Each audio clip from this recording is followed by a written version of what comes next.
Said. Oh, really nice chairs. Cars. Yeah. Are the people in? How they are in? Okay. Oops. Okay. All right. Hey, everyone. Thanks for coming to a rainy Fort Lauderdale. We appreciate it. Not a ton of people in the room today, so we'll try to get through this fairly quickly. But let's take questions. I see you, Pardeep. We'll get to you. Let's take questions in the room first. And we got mics on the side and up here.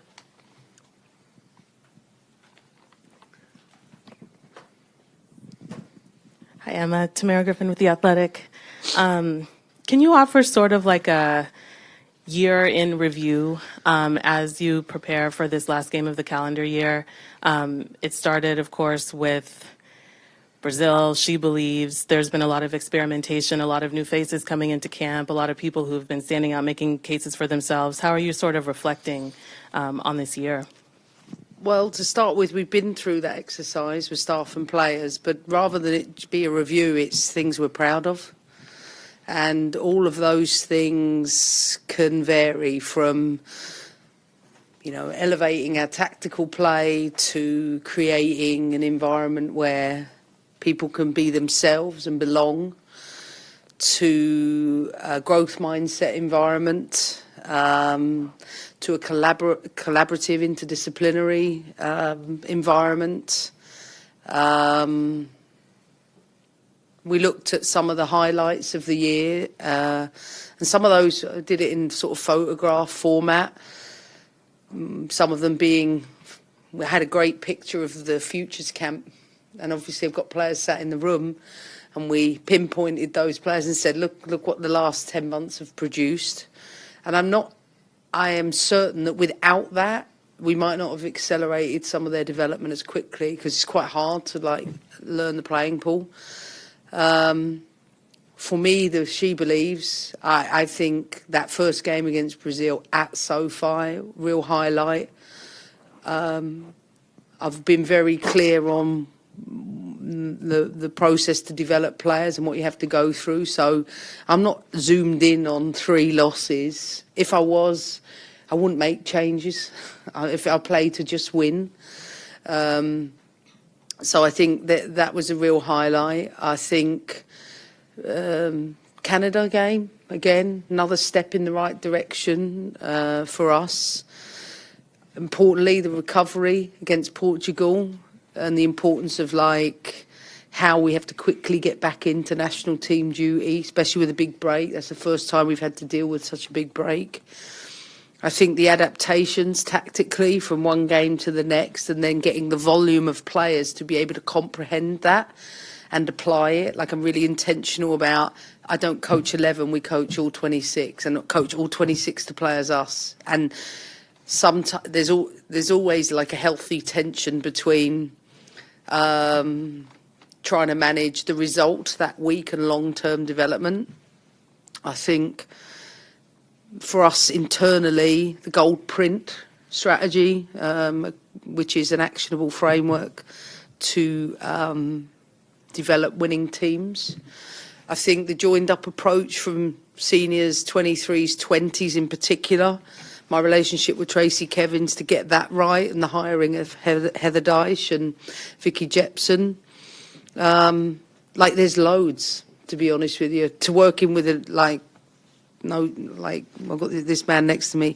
We work in an environment we're really proud of. It's a very inclusive environment, diverse environment, and all of these things contribute to the culture that hopefully leads to long-term success for the team. How's that?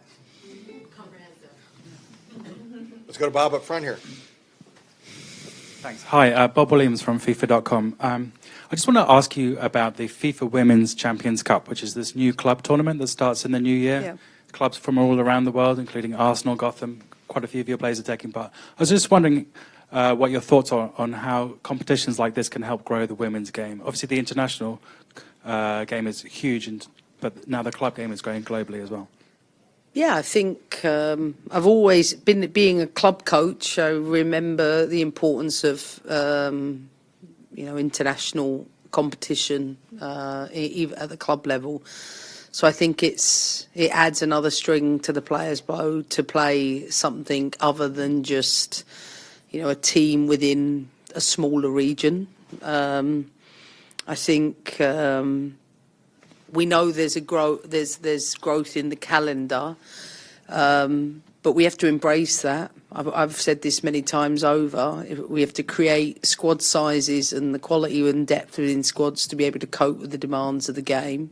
And yes, we don't want it to get to ridiculous levels, but I still think if you compare the number of games in the women's game compared to the men's game, there's a considerable drop off.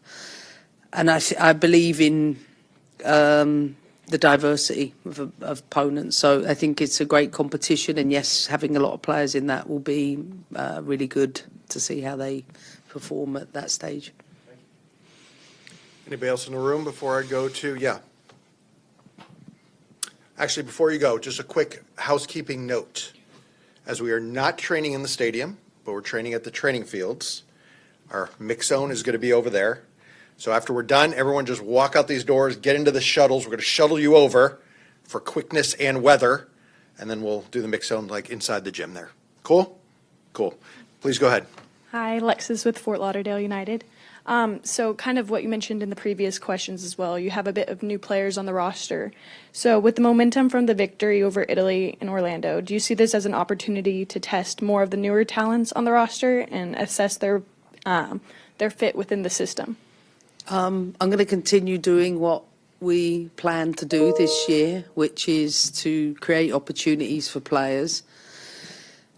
I think it's fair to say that my whole argument is that no matter who plays, the level of performance should still be high, and granted, to build connections, keeping teams together for more games might make that even more cohesive. But I think we demonstrated the other night. I'm doing that, across the course of the year instead of just across the course of the camp. And I think as we keep developing, it is important for me to have the combinations of both, not a wholesale 11 change, but changes to the team so that I can keep seeing if players where they are within the grand scheme of things. I think it's important to note that Emma's given 27 debuts since she came aboard, and 16 this year alone, which, if you see our social media, is the most in a calendar year since the very first year of the program. Yeah. That was 40 years ago. All right, let's go online. Pardeep, you're up. Hi, Emma. Thank you for the time, and also thank you for mentioning how many players just received their debuts under Emma, because that was where I wanted to go with my question. I know that has been a priority for you. That's something that you have never hidden from any of us. But I'm just, in the theme of looking back at the year and really at your time with this national team so far, I'm curious, what has it been like actually meeting that many players and working with all of them and, introducing your ideas to them? And again, it's such a big group of players. And has anything about this experience pleasantly surprised you in terms of expanding and looking at the player pool? First of all, there's a team of people behind me, really competent people that are.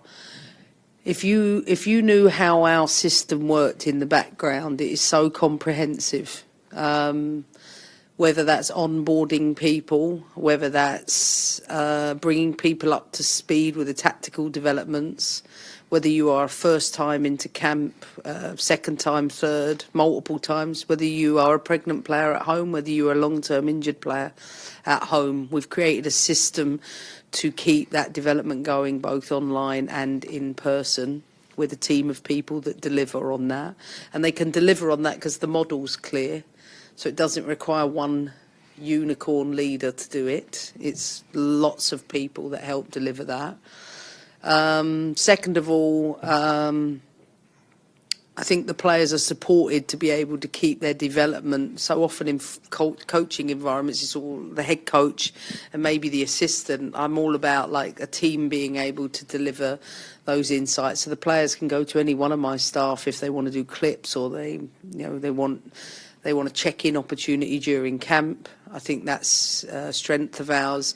And I think I like meeting people anyway, but I like meeting, I like the journeys of each of the players. And I especially like to hear when they come in, if they've had their first camp, how it made them feel, especially with so much nervousness that comes with it. I think we pride ourselves on creating an environment where people can thrive, but also, you know, as Fiona teaches me all the time, you've got to have a high challenge, you've got to have a high support. And so I think I'm really proud of that. And yeah, I love the girls, all of them. Thanks, Pardeep. Jonathan Tannenwald, go ahead. Thanks, Aaron. Hi, Emma. Hey. I saw that a few of your players were in attendance at the stadium last night, and I couldn't quite tell from the TV broadcast whether you were also there. So I'm curious as to whether you were, and what it's like when you get to watch a game where it's not your own players, you're not scouting somebody else, you just get to sit back and watch somebody else play. What do you take from something like that? Well, I can tell you that she wasn't there because she had a date at the mall for her to complete all of her Christmas shopping, which I think she did. I'm not sure, but she can answer the question in general when she goes to a match in which she's not involved. Love it, like the NWSL Championship. Like, I know, of course, I'm neutral, but I was jumping up and down when Rose scored because the result's not on me. She's one of our players, and I'm especially proud of that. And while I really wanted to go to the game yesterday, there's certain presents you can buy in America that you can't buy in England. And if I don't get them, then I'm not presenting something uniquely different to Harry. So I've got to keep up with that. You know, I'm looking at the chair, and it looks like you're in a Star Wars fighter a little bit, a little X-Wing fighter action there. Well, he won't be watching the press conference, so I can safely say he's got a few different Rebel planes that you cannot get in England. So I'm getting him things, obviously from the US, that I know that are uniquely different. And he got a Messi jersey. And he definitely got a Messi jersey. Hopefully he's not on YouTube after this, watching this. Before we finish, I just want to acknowledge head coach of Fort Lauderdale United, Ali Rogers, is here. And Emma is obviously a huge proponent of females in coaching and young women in coaching. And because of that, we're going to bring Ali up to the dais right now. Come on up and sit with Emma. And she's going to have a few words about young women in coaching.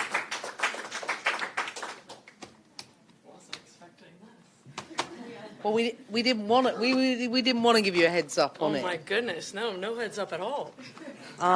So, you know, what's motivated you to become a coach? Honestly, to simply put, there's not many female coaches. And so I wanted to be that reason as to why. I was a professional athlete myself, but you don't see many female coaches in the grand scheme of things. And so definitely want to be that face and change the game ultimately as well. Well, with that in mind then, what do you need to be supported to make sure you stay in the game? Just being around really good people, which I'm at Fort Lauderdale United. So I feel like I'm being really good, really well supported right now, and then getting opportunities like this.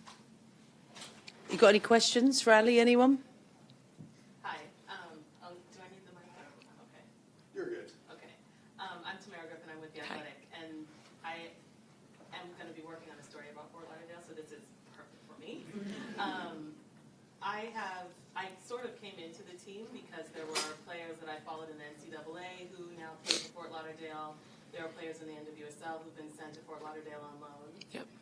But I'm also curious, so I've come into it sort of roundabout, but what is it about clubs like Fort Lauderdale, and I would include Dallas Trinity in this conversation too, that sort of seem to at least set them apart from other teams in the USL in terms of how they develop players, and sort of how do you see this team's space in the growing landscape of women's soccer in the US? Yeah, no, the USL is bringing so many great opportunities for young women, which I feel like it's rightfully deserved, but we look at everything. Like, experience definitely does matter, but at the end of the day, we have some really good academy players within our landscape, but also some really talented mid-major products, and then as well as NWSL loans who've done a phenomenal job for us. And so we're kind of encompassing to all walks of life within the sport and then bringing them along, and then within our ideology and how we want to play and development within Fort Lauderdale United, just kind of wherever you come from, we can give you a step in the right direction in your individual development, which will collectively help our team development at Fort Lauderdale United.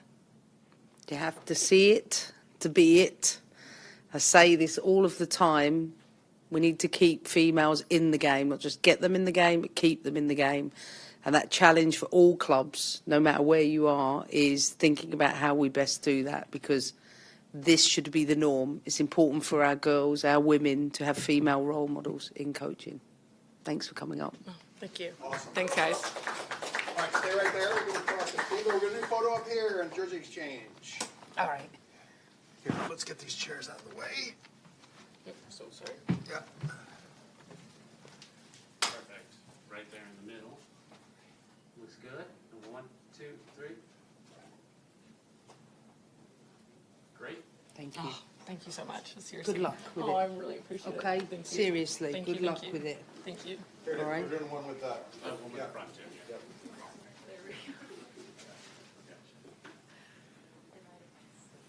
Just flip her around there too. No problem.